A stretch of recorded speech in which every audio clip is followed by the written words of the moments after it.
Viewer discretion is advised. Please be advised that this video includes translations of historical speeches that have been recreated using AI tools to replicate the original speech. These repurposed videos may contain sensitive and controversial viewpoints and language.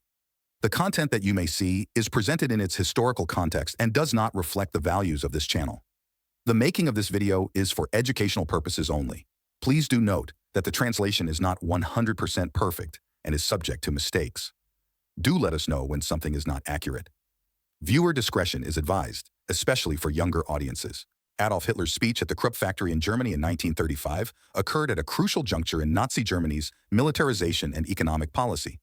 The Krupp Factory, owned by the influential Krupp family, was one of Germany's leading industrial giants, specializing in arms production and playing a significant role in rearming Germany in violation of the Treaty of Versailles.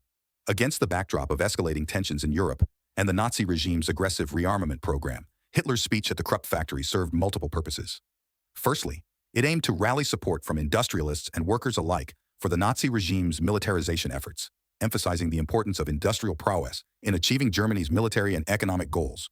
Secondly, Hitler likely used the platform to reinforce the alliance between the Nazi Party and key industrialists, such as the Krupp family, who stood to benefit from government contracts and the expansion of the military-industrial complex. Moreover, the speech may have also served as a propaganda tool, intended to showcase Germany's industrial strength and readiness for war to both domestic and international audiences, thereby bolstering the regime's image of power and invincibility. Overall, Hitler's speech at the Krupp Factory in 1935 epitomized the symbiotic relationship between the Nazi regime and Germany's industrial elite, while also signaling the regime's determination to pursue its aggressive agenda, regardless of international treaties or diplomatic norms.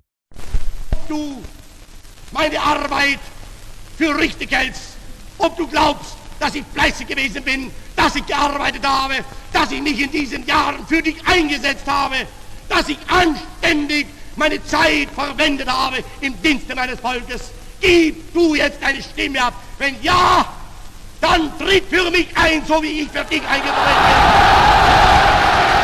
bin. You, my work, for real money.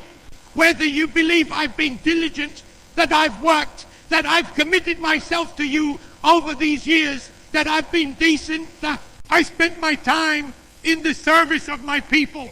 Now cast your vote. If yes, then step in for me, just as I have stepped in for you.